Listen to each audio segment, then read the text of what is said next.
नमस्कार, आप सभी का स्वागत है द हिस्ट्री यूट्यूब चैनल में। और मैं हूं आपका दोस्त विकास टेकरी। दोस्त का मतलब है दोस्त, वो दोस्त जो वक्त पर काम पड़ता है। हो सकता है आपको अभी ज़रूरत हो पढ़ाई में, इसीलिए मैं हाजिर हूं एक ऐसे विषय के साथ में जो आपको मजबूत करेगा। दोस्तों, हम अक्सर देखते हैं कि जो प्रसिद्ध लोग कुछ बातें कह जाते हैं, वो बड़ी-बड़ी परीक्षाओं में पूछ ली जाती है। बताइए ये कथन किसने कहा, ये बात किसने कही? साथ ही जब आप किसी 5 मार्कर या 10 मार्कर आंसर को सॉल्व करते हैं, तब आप उसमें ऐसे कोटेशंस को लिखकर उस आंसर को और अच्छा बना सकते हैं। तो ऐसे ही मैं कुछ महत्वपूर्ण कथनों को लेकर आया हूँ जो कि है एमए फर्स्ट सेमेस्टर से। दोस्तों, इनकी वैल्यू मैं आपको बता दूं कि अगर आपको ये हल्के में लग रहे हैं तो आप नेट के पुराने क्वेश्चन पेपर उठाकर देख लीजिए। यहाँ तक कि मेरे ही यूट्यूब चैनल में एमए फर्स्ट सेमेस्टर के पुराने क्वेश्चन पेपर डले हुए हैं, आप उनकी वीडियोस देख लीजिए। आप समझ जाएंगे कि कोटेशंस को किस तरह से पूछ लेते हैं। 3 नंबर 4 नंबर के कोटेशन ऑब्जेक्टिव में आते हैं, साथ ही कोटेशन के ही आधार पर 5 नंबर का पूछ लेते हैं। बताइए, संपूर्ण इतिहास विचारों का इतिहास है, आप इस विचार से कहाँ तक सहमत हैं? अब आपको यही नहीं पता कि ये बात किसने कही है, तो आप सहमत कहाँ से हो जाएंगे? हाँ, भले ही आपको पता है कि कालिंगुड ने कहा है, तो ब्लैक पेन से अच्छे से मार्क कर दिए कि कालिंगुड ने कहा है और आगे घोटा खाटी कर दिए, तो कम से कम आधे नंबर तो मिलेंगे। इसीलिए कोटेशन बहुत ज़्यादा वैल्यू रखते हैं। आप इनके ज़रिए अपनी बातों को और अच्छे से लिख सकते हैं और अच्छे मार्क्स ला सकते हैं। तो आइए बिना समय गवाए हम इसे पढ़ते हैं और समझते हैं। दोस्तों, इससे पहले भी इस सीरीज़ का एक वीडियो आ चुका है और आगे भी 2-3 आने वाले हैं, जिनमें फर्स्ट सेमेस्टर के महत्वपूर्ण कथन होंगे। उसके बाद हम सेकंड सेमेस्टर में करेंगे और साथ ही साथ हम इस एमए के अलग अलग टॉपिक पर वीडियोस बनाना शुरू कर रहे हैं ताकि आपकी हेल्प हो सके। तो प्लीज़ हमसे जुड़िए और बस हमारे साथ बने रहिए। दोस्तों, संपूर्ण इतिहास विचारों का इतिहास है, ये बात कहते हैं कालिंगुड। इसके बाद क्रोचे महोदय आते हैं। क्रोचे का कथन है, संपूर्ण इतिहास समसामयिक इतिहास होता है। यानी कि ये कहना चाहते हैं कि जो जो कुछ भी घटता है, वर्तमान में जो कुछ भी घट रहा है, वह इतिहास है। समसामयिक का मतलब क्या है? समसामयिक का मतलब है करंट। करंट की जो भी घटनाएं घटित हो रही है, वह सब इतिहास है। इसके बाद आते हैं, इतिहास का कोई अर्थ नहीं होता। कार्ल आर पापर, ये बहुत ज़्यादा महत्वपूर्ण कथन है। देखिए, ऐसा पहला इतिहासकार हैं ये जिन्होंने सीधे तौर पर इतिहासकार होते हुए भी सीधे तौर पर ये कह दिया कि इतिहास की कोई वैल्यूज नहीं है।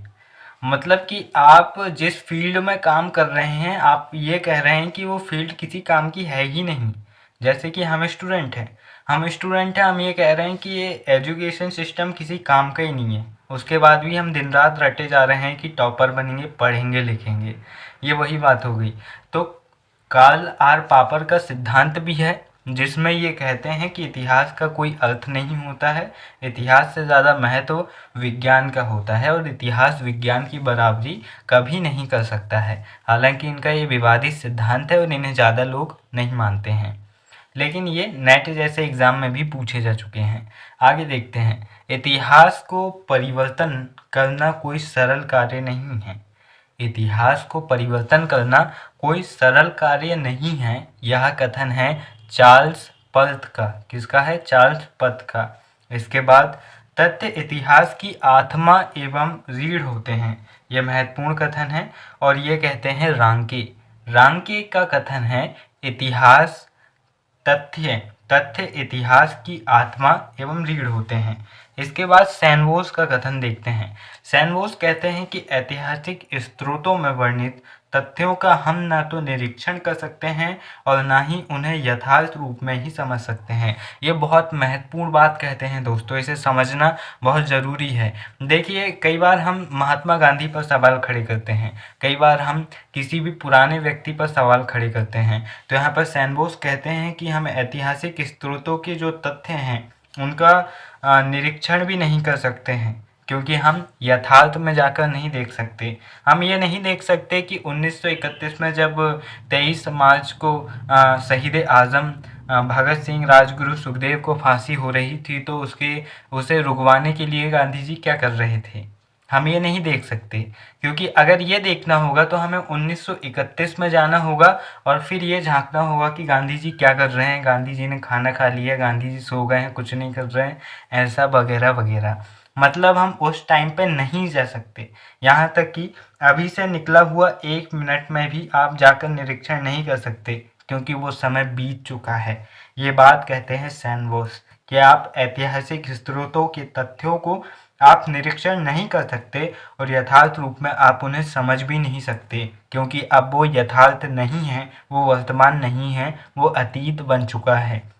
इसलिए सैन बोस का मानना है कि मजबूत तथ्यों के जरिए ही हम एक अच्छा इतिहास लिख सकते हैं।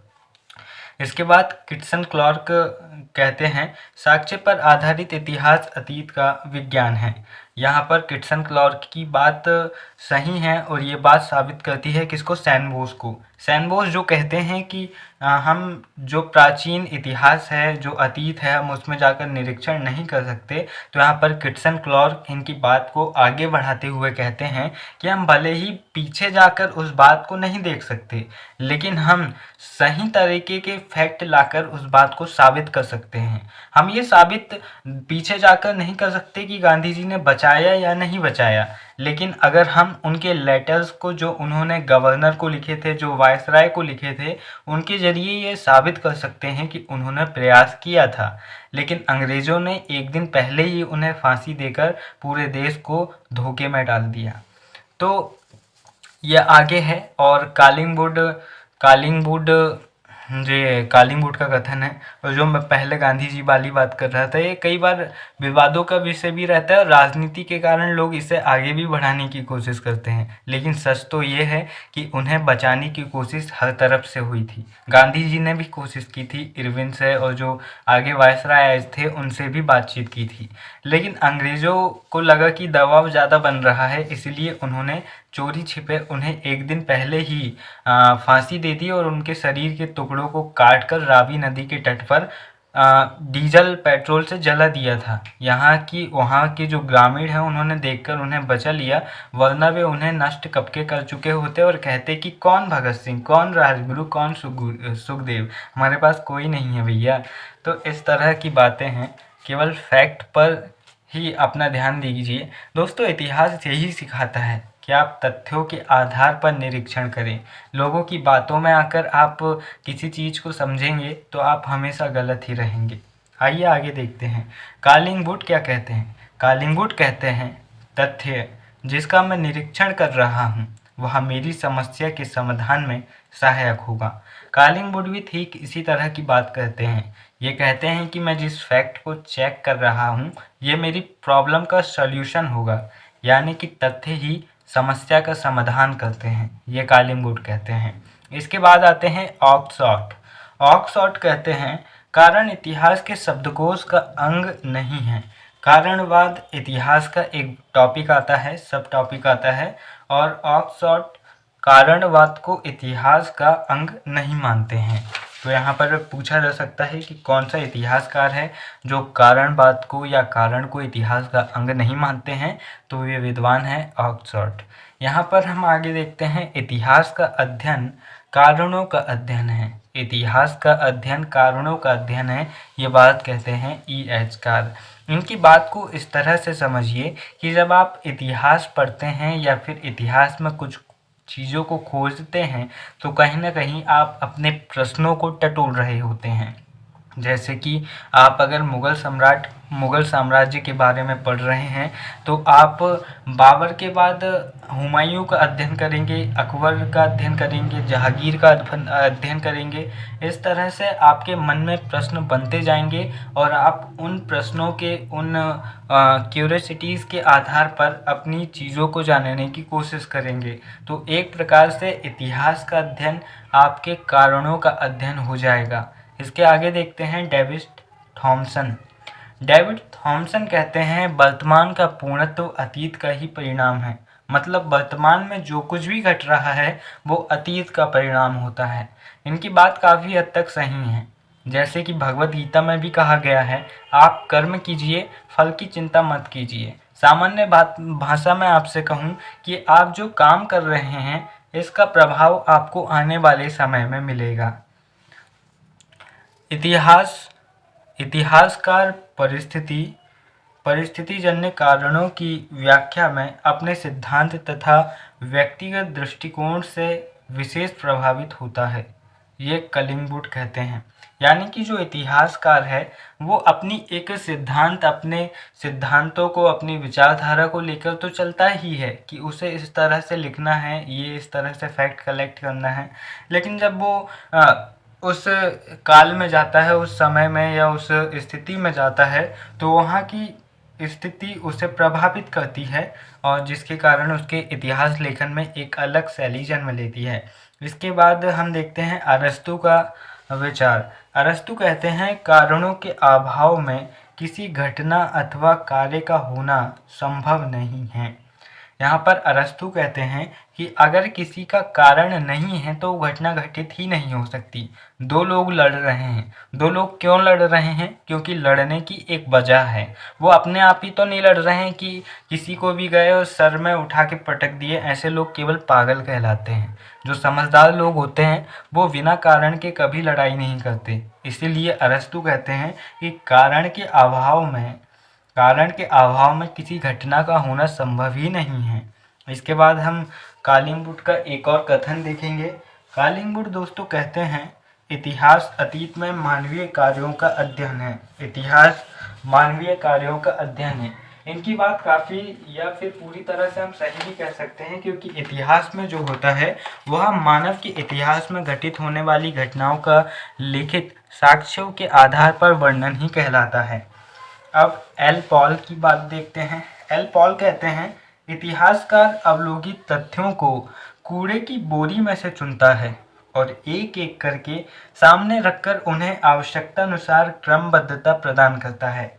एल पॉल दोस्तों, जब हम इतिहास पढ़ते हैं तो हमें बहुत ही सामान्य लगता है, लेकिन जब इतिहास लिखता है कोई व्यक्ति तो एक घटना के पीछे एक कारण नहीं बल्कि अनेक कारण निकलते हैं। जैसे कि प्रथम विश्व युद्ध या द्वितीय विश्व युद्ध, इनके पीछे सिर्फ एक कारण नहीं था, बहुत सारे कारण थे। उदाहरण के लिए सरल भाषा में समझाऊं तो 1857 की क्रांति के लिए बहुत सारे कारण थे। लॉर्ड विलियम बेंटिंक ने सती प्रथा बंद कर दी थी, दास प्रथा बंद कर दी थी। लॉर्ड एम्स्टर्ड ने बलि प्रथा बंद कर दी थी, जिससे हिंदुओं की जो धार्मिक प्रवृत्ति थी उस पर प्रभाव पड़ा था। जबरदस्ती हिंदुओं को समुद्र पार करके ले जाया जा रहा था, जबकि वे समुद्र में पैर रखना पाप मानते हैं, क्योंकि वे समुद्र की पूजा करते थे उस समय में। जबरदस्ती उनके मुंह से कारतूस छिलवाया जा रहा था। जो डलहौजी था उसकी हड़प नीति थी। संचार के क्षेत्र में काफ़ी तरक्की हो गई थी। अलग अलग कारण थे, लेकिन मूल कारण क्या माना? मूल कारण माना कि जो चर्बी वाले कारतूस हैं वो जबरदस्ती सैनिकों के हाथों छिलवाए जाते थे, जिसके कारण सैनिक विद्रोह हुआ और सैनिक विद्रोह होकर आगे और बढ़ा। लेकिन क्या ये ही एक मूल कारण है? तो बिल्कुल नहीं। लेकिन इसे इतिहासकार ने अपनी दृष्टि में पहला और महत्वपूर्ण कारण माना है, जबकि इसके अलावा भी और सारे कारण थे। रानी लक्ष्मीबाई अपने राज्य के लिए लड़ रही थी, नाना साहब अपने पेंशन के लिए, बहादुर शाह जफर द्वितीय अपने साम्राज्य के लिए, सभी अपने अपने कारणों से लड़ रहे थे। लेकिन इतिहासकारों ने मूल कारण चर्बी वाले कारतूस को माना।